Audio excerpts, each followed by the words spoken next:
Των δύο ομάδων στον αγωνιστικό χώρο με προστάρτες στους δύο αρχηγούς, τον Μιλό και τον Γιάννη Σατσά. Απ' τη μία ο άσος του Αποέλ και απ' την άλλη ο Μιλό, ο αρχηγός της Εθνικής Γαλλίας, ο οποίος αγωνίζεται στην Στουτγκάρδη και η αξία του βρίσκεται στα 42 εκατομμύρια. Με το καλύτερο δυνατό αποτέλεσμα κόντρα στους εξαιρετικά καλούς Γάλλους. Πρώτο σφύριγμα από τον Ιον Όρλιτς σε ένα παιχνίδι που πέραν από τους...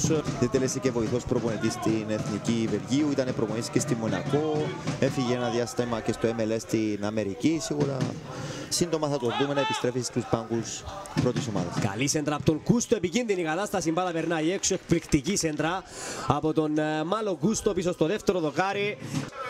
Ο Αντρέου πήγε να σιγουρέψει την πάσα να δώσει προς τα πίσω, κερδίζουν οι Γάλλοι με τον Εκιτικέ. Και ανεβαίνουν επικίνδυνα κάθετη πάσα. Ο Τσανουά, μπροστά του είναι ο Σίκης.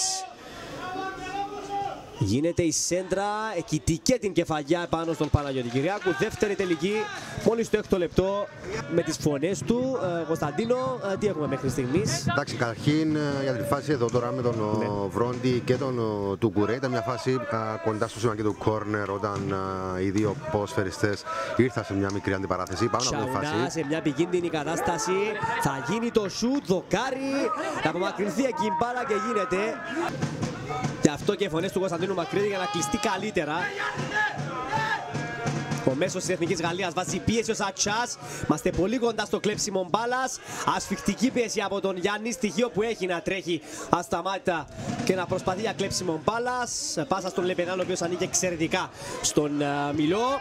Και ανεβαίνει επικίνδυνα Εθνική Γαλλία. Εκιτικέ μπαίνει μπροστά από τον Χριστοδούλου και πατάει περιοχή. Ο Εκιτικέ πλασάρει και σκοράρει, υπέροχο τέρμα από τον Εκιτικέ στο 28ο λεπτό. Απίστευτη φάση. Αντρέα, αυτό είναι το ρίσκο του pressing. Όταν πρεσάρει ψηλά, βγει ο αντίπαλος από το pressing, είναι φυσιολογικό, θα βρει χώρους. Θα βρει χώρους και πώς βγήκε από το pressing η Γαλλία? Από τα φυσικά της προσόντα. Είδαμε τον κεντρικό αμυντικό, ήταν στο pressing ο Σατσάς. Απόψε στο πρώτο ημίχρονο η Εθνική Γαλλία έχει 5 τελικές προσπάθειες γύρω στο στόχο κόντρα στις ευκαιρίες που είχε η εθνική ομάδα, η οποία άγγιξε το 1-0 πριν να δεχτεί τον γκολ με τον Κουτσακό. Που λέμε, του Κουρέ. Εντάξει, στους γρήγορες επιθέσεις των Γάλλων. Ένα σημαντικό και οι δικοί μας διεθνείς να είναι άμεσα πίσω στις θέσεις του στην άμυνα. Κλειούς, η ελιγμή του και η κάθετη πάσα. Ο Τσαουνά τελειώνει η φάση, μεγάλη απόκρουση. Παναγιώτης Κυριάκου κρατάει το 0-1. Καλή προϋπόθεση με τον Κούτσαγο να απειλεί και τον Βρόντι να ευνοείται από τις κόντρες. Ο Φώτη θα σεντράρει, όχι και τόσο καλά. Κακή απομάκρυνση όμως από τους Γάλλους. Ο Κύπρος Νεοφύτου στο σούτ, η απόκρουση από τον Ρεστέ. Τον Κωνσταντίνο Μακρύδη να χειροκροτεί κάθε φορά μετά από μια προσπάθεια των διεθνών μας. Κάθετη πάσα για τον Μιλό, Λεπενάν.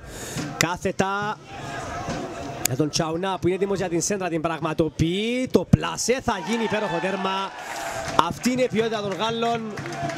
Αυτές οι λεπτομέρειες που κάνουν τη διαφορά. Στέκεται καλά η εθνική μας, αλλά ένα γύρισμα στην καρδιά της άμυνας της εθνικής μας από τον Τσαουνά και ένα άψογο πλασέ από τον μέχρι τώρα άφαντο Ακλίους. Ένας ποδοσφαιριστής που πρόσφατα σκόραρε, απείλησε, ναι, απειλήθηκε αλλά όχι σε τόσο μεγάλο βαθμό. Μην ξεχνάμε. Κορενεκτελέστηκε και έχουμε και τρίτον γκολ. Το βάζει ο Νιανζού με το νούμερο 22, κεντρικός αμυντικός. Ήταν Κουίνι Αζού, το κερασάκι στην τούρτα για τη Γαλλία που σφραγίζει στο 100% την νίκη της.